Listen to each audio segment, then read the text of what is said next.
You're listening to the Author Stories Podcast, bringing you the story behind the stories and the storytellers. Margaret White, Terry Brooks, Sheena Kamal, Matthew Quick, JT Ellison, Walt D. Williams, Brad Ford, Corey, Dr. O, Brandon Sanderson, Robin Mock, Ernest Klein, Jim Butcher, Charlene Harris. Visit hankgarner.com for archives of all the shows.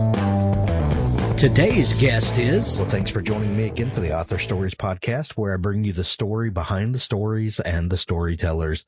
Today, I'm really excited to have Judithe Little on the show with me today. She has a phenomenal new book. It's called The Chanel Sisters. And if you love historical fiction like I do, this is a must-have for your reading collection. Welcome to the show, Judithe. Thanks, Hank. Glad to be here. Glad to have you. Judithe, you are familiar with the show, so you know that we begin each show with the same question. And that question is, what is your first memory of wanting to be a writer or storyteller? You know, I've pondered that question, and I think I might be unusual in the fact that I don't really have a first memory of wanting to be a writer. I just remember that I always liked to write, and I was always better at writing than anything else, particularly math and science. But I never actually thought of writing as a career in and of itself. So I kind of was a late starter to the actually wanting to write a book and a novel. But I did go to law school, and I think you find a lot of writers who end up in law school, and then a lot end up writing books after law school.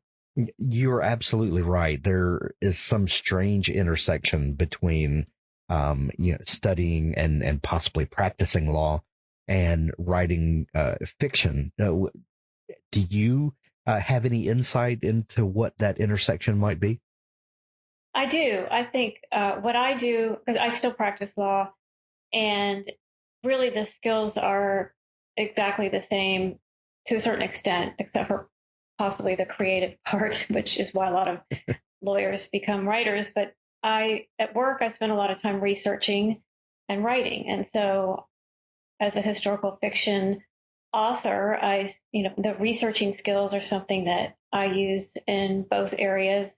And then the writing, I think if you're writing even a legal analysis, you're having to put together concepts in a coherent way. And that's similar to telling a story too. So do you remember a book that just completely captivated you and transported you to another place?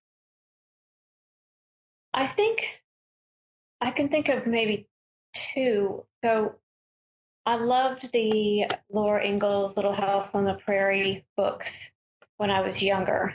And I remember being pretty obsessed with those, as a lot of people were. And I still have the books that I had when I was young.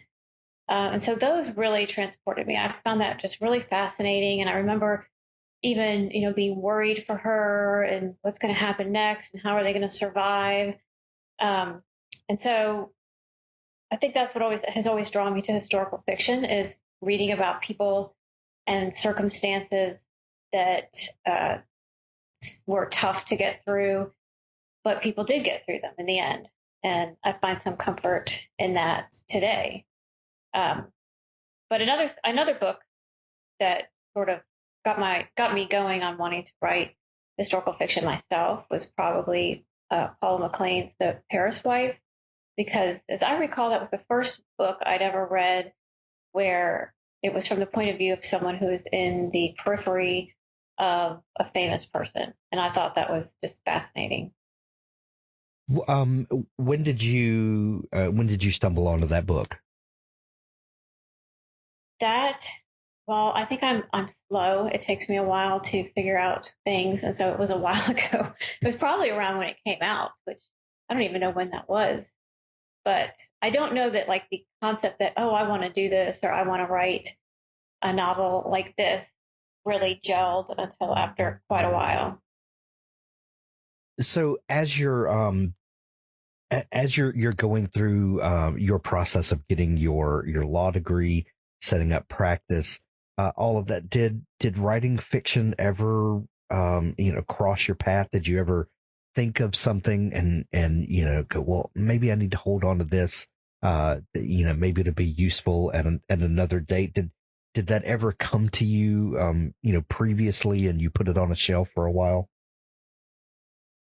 Well, I'm embarrassed to admit this, and you honed in right on my sensitive spot here. Not sensitive. I'm kidding, but I do have that horrible novel sitting on a shelf in my closet, and it's actually a sort of emotional purge of being a summer associate at different law firms when I was in law school, which that was back in the 80s. And those were kind of the heydays of summer clerk programs. I mean, it was kind of wild. And so I thought it would be fun to write just this sort of recounting of that. And it's horrible. I mean, it's just so bad. And for some reason, though, I know it's in my closet. I know where it is. I can't bring myself to throw it away, but I also can't bring myself to look at it. Is there anything about that novel that you'd like to share? Like, just what were some of your initial thoughts about what the story was? Well, that's a good question, because since I don't have any kind of degree in creative writing, and I had never really taken any kind of novel class, with my first novel, Wickworth Hall, that was really writing that, and the process of trying to get an agent and a publisher was really what taught me how to write. I really learned how to write through all of the rejection.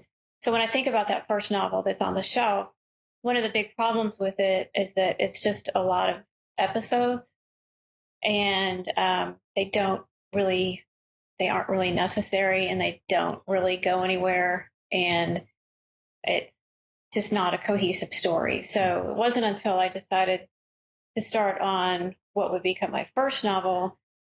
I had always been a good writer. Yeah. Through my whole life, I had been a good writer, but what I didn't realize was that I did not know how to tell a story. So that was a learning curve. Well, speaking of that first novel, and it really just being like a collection of episodes of things that happen, that is kind of a rookie mistake that a lot of writers make, is that, I have this collection of things that happen, but the lack of that cohesive thread that brings you from one instance to another, and the storytelling ability, that's what you have to learn, isn't it? It is. And even today when I'm writing, and I think this happens to all writers, when we really are struggling with a chapter or a scene and we get totally stuck. And a lot of times it's because I forget in my head what the purpose of the scene is supposed to be. And so if I go back and think, wait, why am I even writing this? How is this moving the story forward?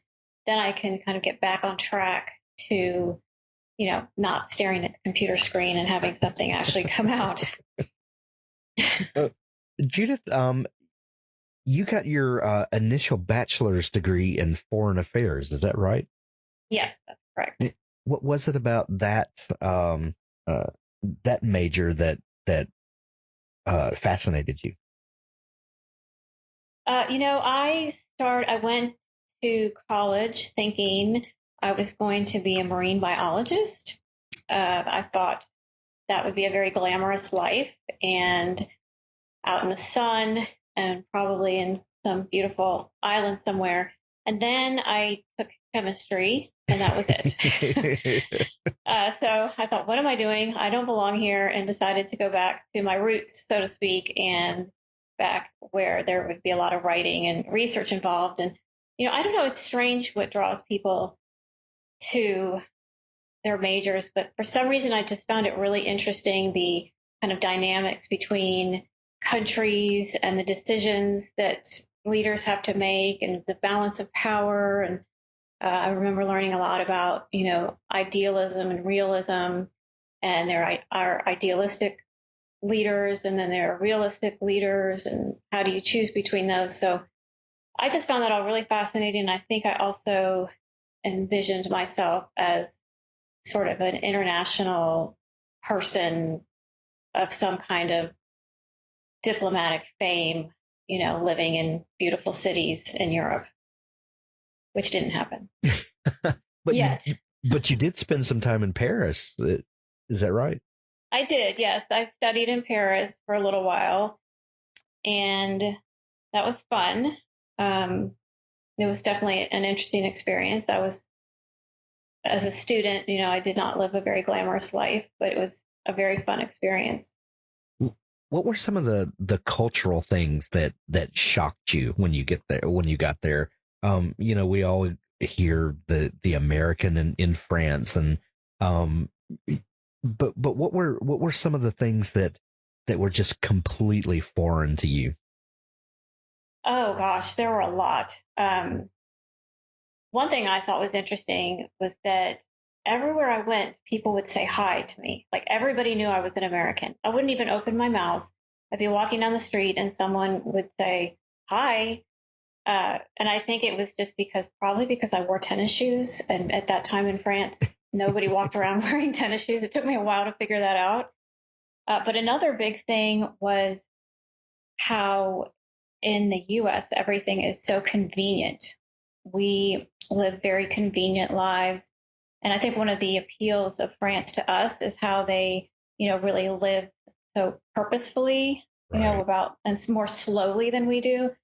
But it was frustrating to me because, the stores closed. Like it may be different now, but at the time, if it's 8 o'clock at night and you decide you want to go pick up something from the grocery store, it was closed. And, we were out of luck. So you really kind of had to plan your life. And then just even the appliances I lived with a family, but the appliances were so different from what we have here and just not really as efficient. And that all was kind of a shock to me. So having that experience and being the fish out of water, so to speak, do you feel like that your writing life now harkens back to that time, or are there things that you learned there, or maybe experiences that you had that helped to shade and color the writing that you do now? I think so. I think definitely the just kind of the atmosphere of Paris and the atmosphere of France and how beautiful the city is and the way people live there definitely has an influence over my writing. The way people are there, just kind of the culture, is very different too. They're much more reserved and it's harder to get to know people. And so I think all of that definitely sort of unconsciously infuses the writing and just the place too. And having been there and seen it is better than not having been there and seen it. Sure. So you mentioned earlier your first book that you published, the Wycliffe Hall. What was the inspiration for that book, and what brought this person who had wanted to be a writer for so long and even had made an attempt at it? What was different about this story idea? I think it was almost the perfect storm, and there were a few factors. One factor was I had just started having children, and they were young, and I needed an escape. So writing was sort of my happy place that I could go to when they were napping, or I had to watch them playing, that kind of thing. I needed an escape, a place I could go where I could tell people what to do, and they would actually do it and listen and be logical to a certain extent.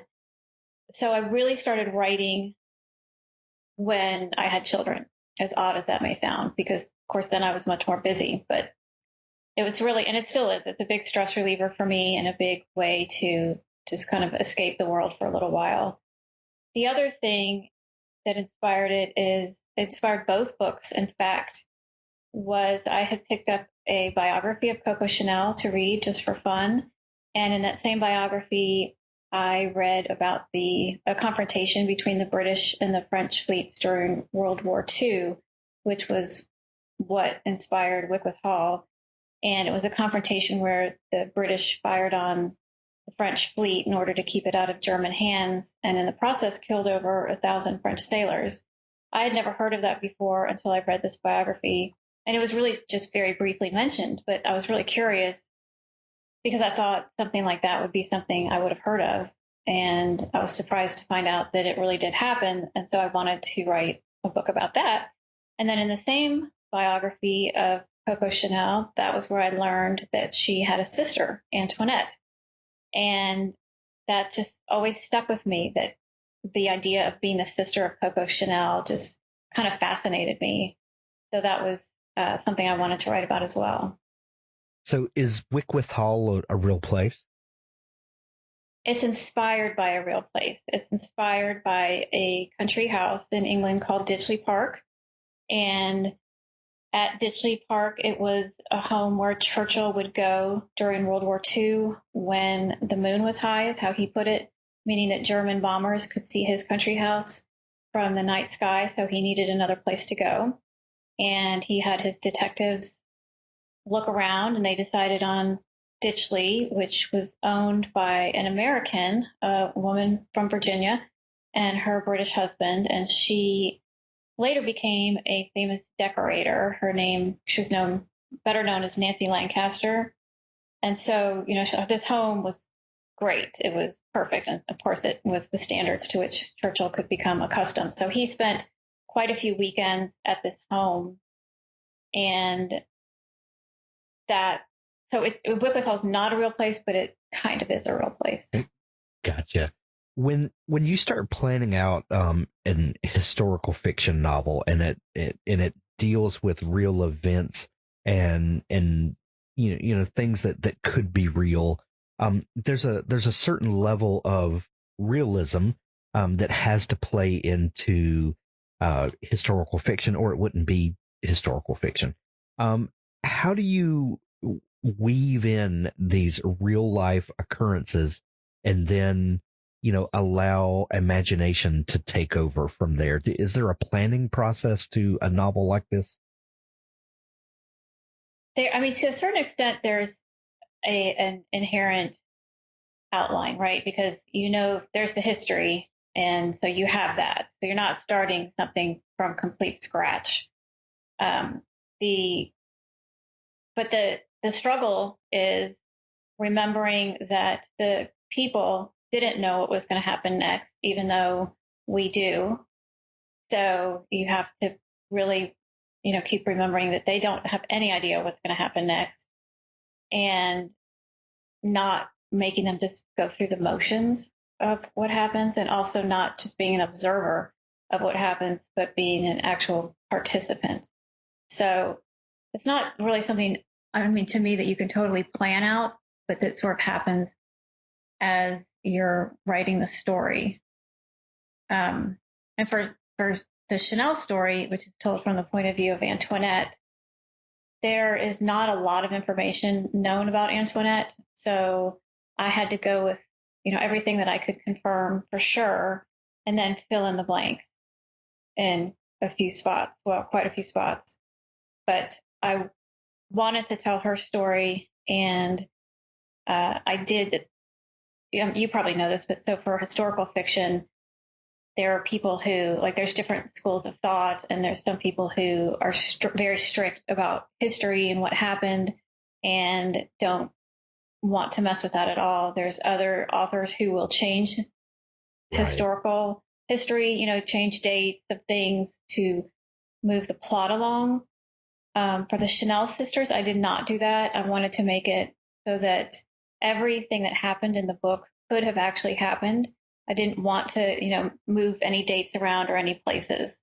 So I was pretty strict with myself on that, because there were things I had to fill in, and I wanted them to, be seen from the point of view where they could have actually happened. You said that there was something that connected Wycliffe Hall with the Chanel sisters. What weaves these stories together, even if it's just in the mind of the writer? It would be, I suppose it would be, Coco Chanel. I learned about both of them through her biography. And I also, both stories involve someone who has lived at a French convent. And so I'm in a writing critique group, and we always joke that I must have lived in a French convent in a past life, because the book I'm working on next also involves someone who I don't think will actually be at the French convent, but this person did go to school at a French convent, or maybe that was just so popular in France. I don't know. Funny. Yeah. So, so you publish Wickworth Hall, and then your slate is clear, so to speak. When do the Chanel sisters start coming onto the stage of your mind? Right away, pretty much. The publishing process takes so long. So once you basically have a contract to get your book published, it's usually about a year before it comes out. So a lot of times, I think authors have already moved on to the next book. So they're Right. talking about the past book, and you have to remind yourself, wait, what happened? Who did this? But I knew I definitely knew I was going to write about Antoinette next. And my agent was very excited about that. So she was always asking, how's that Antoinette story coming along? But since I had really learned so much writing the first novel, thankfully, the Chanel sisters did not take as long to write as Wickworth Hall. So, when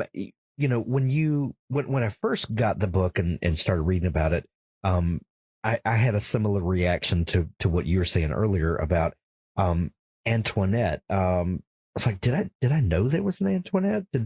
You hear Coco Chanel, and that's a name that most everyone's familiar with, but I don't think I knew that there was another sister. What was it that got you interested in these sisters, and how long did it take for you to start realizing that there is another story here? I kind of had a feeling that there was a story. I don't know why. It just, as I was reading the biography of Coco, I thought, how can you be the sister of Coco Chanel and there not be a story, right? I mean, Right. There's got to be something, but there's a million biographies about Coco, and they all pretty much say the same thing about Antoinette, which is that she was a hard worker, that she was not as clever as Coco or as resilient. But when I looked into it myself and did more research, it was all in the process of writing the book. It seemed to me that she was much more than that, it almost sounded like an older sister saying, oh, she's not as smart as me, and that's what the biographers were putting down in their book, even though it looks from the facts of the situation that she played a very big role in the founding of the Chanel empire, and that she was really a modern woman herself. She was self-made, just like Coco, and a lot of people don't realize also is that they were raised in a convent orphanage as charity cases after their mother died. Their father abandoned them. I would always think of Coco. I had no idea. I mean, I thought she came out of the womb, with a string of pearls around her neck. Of course. Yeah. So I found that fascinating. And it was something Coco hid her entire life. She lied about it. She never admitted to anyone that she had been abandoned by her father or that she grew up in a convent orphanage. So Antoinette, though, was there. So Antoinette knew that. So I wanted to use Antoinette's perspective to show Coco maybe in a different light. And as I was researching, that was when I saw that, Antoinette was kind of a force herself. So there's lots of information about Coco Chanel, and then as time goes on, more and more is uncovered, and the secrets that she tried to keep hidden, like you alluded to. Most of that stuff has been uncovered, in the past. But how did you research for the character of Antoinette? Where did you find stuff about her? Well, that was tricky. It was actually a lot harder than I thought it would be. So there's all of Coco's biographies. So I looked at those and tried to piece together, there's definite facts certain things that are known for sure. Like in 1910, for instance, she signed the ledger of the first shop that Coco ever set up. So she was definitely there on that first day with Coco. And there's other things we know for sure. But so one of the first things I did was I wanted to find out, where else she might have been. So I looked at the French census records, which are actually all online, which is amazing, but they're all, I guess they're scanned, so you can't search them. And they're all in this beautiful, lovely cursive handwriting that can be a little difficult to read. So it took me a while, but I can't say it wasn't fun to look at all that old writing. So I did that and was able to fill in some holes and some gaps about where Antoinette might have been. And then I also looked at old French newspaper archives, because in my modern mind, I thought surely there would be references to these two glamorous, the women who had become glamorous, Coco and her sister Antoinette. And I came up with nothing, and I couldn't figure out why is there nothing about them. And then I finally realized it was because at the time, people, they weren't society, they weren't part of society, and so they would never be written about in the papers. There would be no kind of announcements for people like them. So in a way, not finding anything told me a little bit more about them and about French society at the time. But one thing I did find in the newspapers was I found references to Antoinette in a small section, kind of in the back of the paper.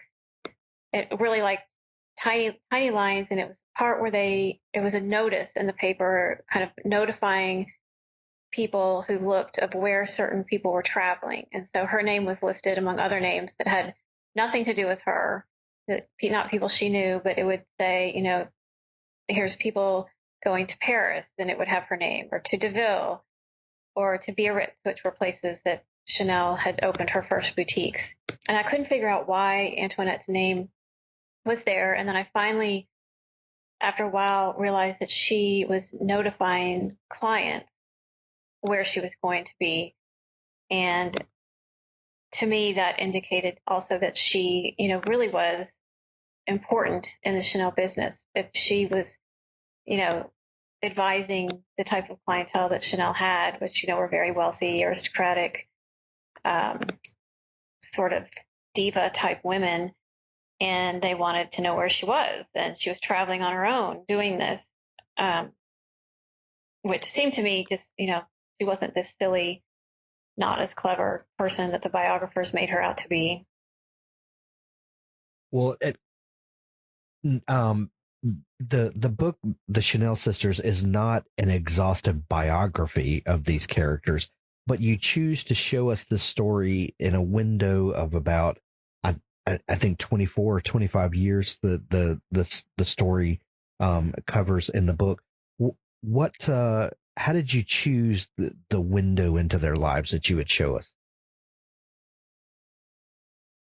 Right. So the book ends in 1921, and I just really wanted to show the beginning of Chanel and how it was founded, and I wanted to show what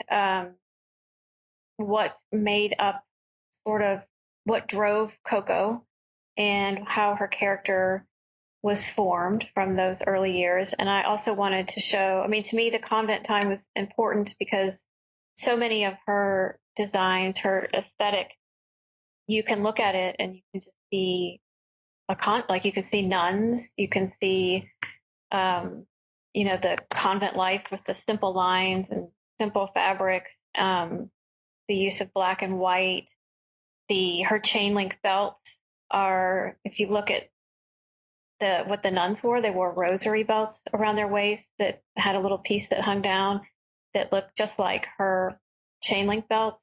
Everything she did, she lied about her past, but she gave hints of it in everything that she did. She simplified everything. She liked everything to be clean and orderly and clean smelling. And so I thought that was important to show just kind of where she came from and also what drove her with the fact that her father abandoned her, and she was really driven to support herself because she had seen her mother died when she was young. The father was really never around, and so the mother worked very hard and trying to feed the children and ended up dying. And I think Coco learned that relying on someone else can literally kill you. And she just kind of had this innate need to not rely on anybody else except herself. So I think as I said, it ends in 1921, and some people have asked why it doesn't address Coco's role as a Nazi collaborator during World War II, but that was 1940, so that's out of the scope of the timeline. And I think, though, part of her personality and her formative years might give some idea as to why she might have done that, because she was one or two things she definitely was. One was a survivor and another was an opportunist. Well, the book is available everywhere now. It came out yesterday, so you can go grab it. A great piece of historical fiction to start off 2021, which we're all hoping is a much better year than 2020 was. You can get the Chanel Sisters in Kindle edition or audiobook or, real life paper, however you like to read books. Judith, if people are just discovering you and want to dig into all the great stuff you do, where can they find you online? They can find me on my website, which is www.judith with an E, Judithe Little.com. And I'm also on Instagram at Judithe Little and on Facebook. I'm kind of on Twitter. I'm trying to figure out Twitter. So if anybody has any advice for me, I would love it. I'm kind of overwhelmed by Twitter, but I'm working on it. Wear an asbestos suit when you get on Twitter. I know. That's another thing I'm learning, where to go and where not to go. Right. Well, we're going to send everyone to pick up their copy of the Chanel Sisters. Like I said, there's links to it in the show notes. We'll also put links to your website and Instagram and all that good stuff. Judith, thank you so much for taking time to come on the show. Well, thank you. Thank you for having me. A hitman with a conscience. Ian Bragg is paid to kill people. Only bad people and not many, but for a great deal of money. Case the target. Make the hit. Move on. Until he meets the woman with sparkling green eyes who changes everything. A few pre-readers had this to say about Ian Bragg. Mark Dawson, million-selling thriller author, says a rip-roaring ride from start to breathless finish. Craig Martell hit a home run with The Operator. The taut, lean prose and lightning-fast pace make this a page-turner without sacrificing an ounce of story or depth. You'll find yourself rooting for the hitman main character as he faces the toughest decision of his career.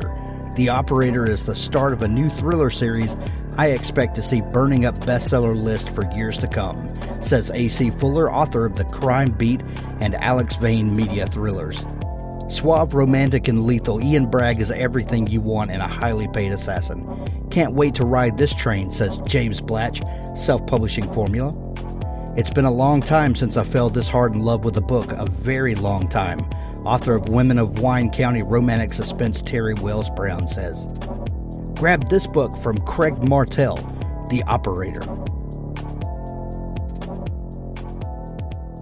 Both Barrels Publishing is the brainchild of successful indie author James P. Sumner. He has self-published over 15 titles in the last 5 years and has over 800,000 downloads so far in his career, meaning he has a wealth of knowledge and experience to share with the indie publishing community. Knowing the struggles of the modern-day indie author as well as he does, he wanted to create a platform that would allow writers of any level to learn the ropes, navigate the pitfalls, and produce a professional novel without wasting time or money in the process. Both Barrels Publishing is the perfect one-stop shop for any indie author, combining James's expertise with his own team of editors and designers so you can help your novel realize its full potential and learn how to publish yourself. The purpose of Both Barrels Publishing is to help indie authors get their novels ready for publication without all the stress, hassle, and unnecessary expense. We want to make your lives easier, which is why we're giving you access to a top-notch team to publish your novels, along with a generous discount on their services. You can also work one-on-one with James to learn the intricacies of self-publishing. No hidden cost, no false promises. We simply want you to publish the best version of your novel. BothBarrelsPublishing.com.